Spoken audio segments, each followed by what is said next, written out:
For the teams. Mike Bako, sports editor of DailyNational.com, is once again with us to talk about today's advancement and what is next. So help me understand the math here, because Business Insider had a good headline: USA wins 0-1.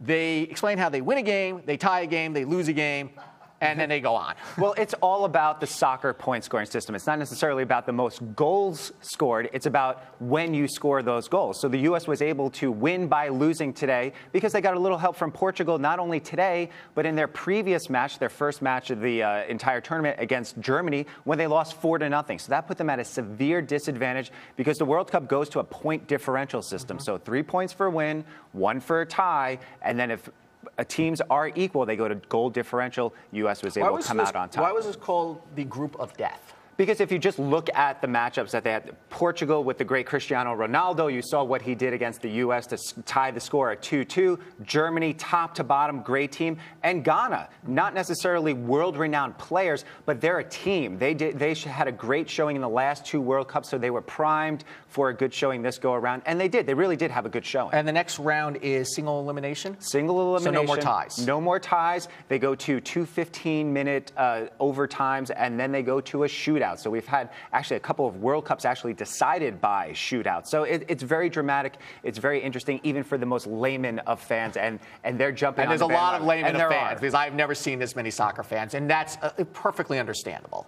In fact, let's talk about TV ratings for a moment. If you're ESPN, this is a blockbuster. This is a blockbuster. This is something that Fox, who's looking at the next 2 World Cups in Russia, and if Qatar is able to keep their World Cup in 2022, but they're hoping that this momentum continues. I think the one thing that's really helping ESPN, they're riding the wave of people playing soccer, following soccer, being more interested in MLS here in the United States, EPL overseas, but the time difference is really working to their advantage. Games are being able to go on at 12 o'clock, it's 3 o'clock, live at 6 o'clock on Sunday. People are not waiting until 9 o'clock at night on Sunday night. They're watching it at 6 o'clock, maybe at the end of the day, at a barbecue with their friends, at a beer garden, at a bar.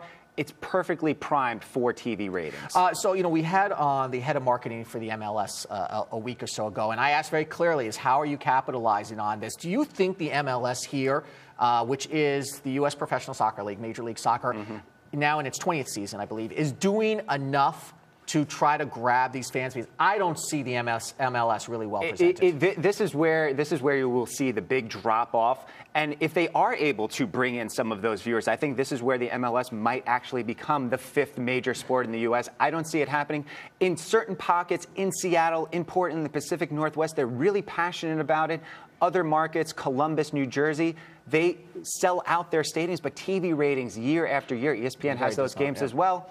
They're in the toilet. They're not that great. They rival WNBA games, and they're not that great either. So it'll be interesting to see in this next season if they're able to ride this wave. But the play is not as good. The international element is not there. So that's part of what's driving this is the nationalistic excitement, right? Absolutely. And you look at the merchandise sales. How are merchandise sales doing for the major retailers out of this? They're terrific. You mentioned Fanatics.com said that they're way outpacing 2010. Fanatics.com also reported that in the first day of World Cup action, it completely outstripped 2010. So that's great. There are a lot of overstocked Landon Donovan jerseys because he did not make the team. So you could probably get those at a discount. But people buying Tim Howard jerseys, Clint Dempsey jerseys. I was up at Upper 90, on the Upper West Side, and sold out.